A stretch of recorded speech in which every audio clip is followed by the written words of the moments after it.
Samahan niyo ako guys ha, lilinisin natin yung magiging classroom ni Rain ngayong darating na school year niya. Nga pala guys, si Rain ay nasa grade 3 na at nasa bagong school din siya dito sa Metro Manila. So samahan niyo ako guys!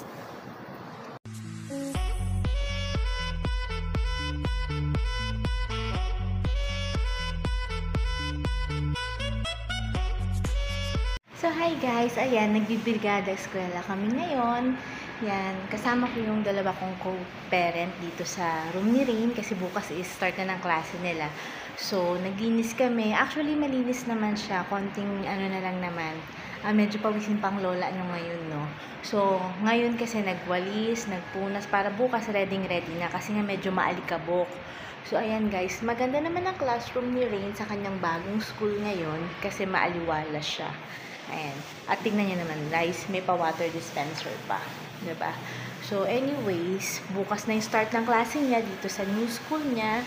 Grade 3 na siya. I'm praying and I'm hoping na makapag-adjust siya dito. Okay guys?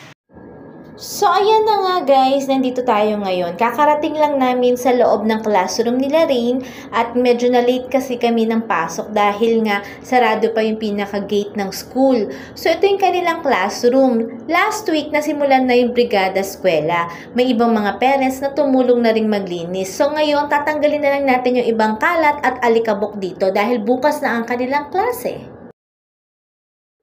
Sinimulan ko na nga guys magwalis ng buong classroom. Actually guys, malinis-linis na nga daw siya kumpara last week. Ngayon kasi guys, kailangan ng konting retouch sa pagwawalis dahil sa mga alikabok. Iniwan kasi na bukas yung bintana. Syempre guys, mahangin at umulan ng mga nakaraang araw. Kaya may mga konting mga alikabok pa rin. Ayan, winalisan ko guys yung loob at labas ng classroom para malinis pagpasok ng mga estudyante bukas. Siyempre guys, pagkatapos kong pupunasan ulit natin yan ng Lysol.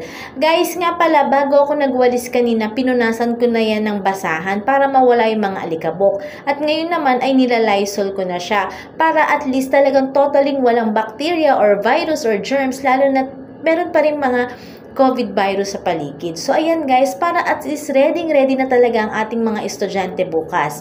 Hindi ko nga alam guys kung saan uupo si Rain kasi medyo matangkad ang aking anak, so malamang sa likod siya. Kaya guys, kailangan ko pa rin punasan ng Lysol. Ayan guys, at maganda nga dahil guys, ang kanilang classroom ay mataas ang ceiling. Hindi mainit guys. Tingnan nyo, may electric fan pa. So ayan guys, kailangan punasang mabuti para mawala yung mga alikabok na nakadikit na dyan. Ginamitan ko na nga talaga ng Lysol guys para mawala yung mga bakterya. At safe na safe ang pag-upo nila dyan. Nga pala guys, bagong classroom, bagong school, at bagong mga classmate ang magiging buhay ni Rain ngayong grade 3 siya. Transferi kasi siya dito sa bagong school niya dito sa Cubao, Quezon City. Dahil nga guys, dito na kami nakatira ngayon sa Manila, so kailangan ko na rin siyang ilipat para hindi rin naman ako pauwi-uwi ng Olongapo. Medyo mahirap din kasi guys yung laging nagbabiyahe. At syempre, mas panatag ang loob ko na makakapag-aral siya kasi matuturuan ko siya pag nandito rin siya sa akin. Guys, flex ko rin yung dalawang mommies na kasama ko ha. Napakasipag din yan. Last week pa silang naglilinis dito. At ngayon nga, tinuunan nila ng pansin na linisin ng toilet. At ako naman sa classroom para talagang maging ready na bukas sa simula ng pagpasok. Guys, meron nga pala kami mga garbage bin dito. 3 siya. I think para sa isa yung biodegradable, non-biodegradable at recycle. So, ayan guys, para matuto ang mga bata na mag-segregate ng basurahan. At ito na nga ang aming classroom ngayon guys. Di ba napakalinis na, napakakintab, at syempre, dust-free na yan guys. Di ba? So, ready na.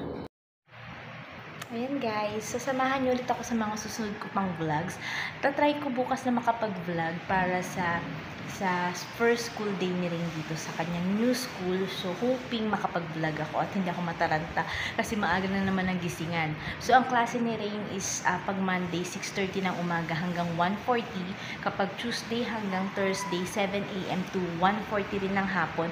And then kapag Friday, 7 to 2 p.m. So, medyo mahaba-haba. Tapos, ang section niya is grade 3 mahusay, section 1. And then, sana ma-maintain niya yung ganong active average ng kanyang study.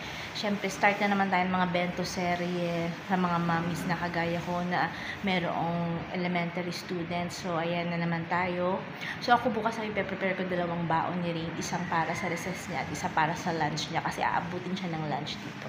So, samahan niyo ulit ako guys sa mga susunod ko pang vlogs dito lamang sa aking YouTube channel, Unconic. Don't forget to subscribe, like, and share my video. Bye!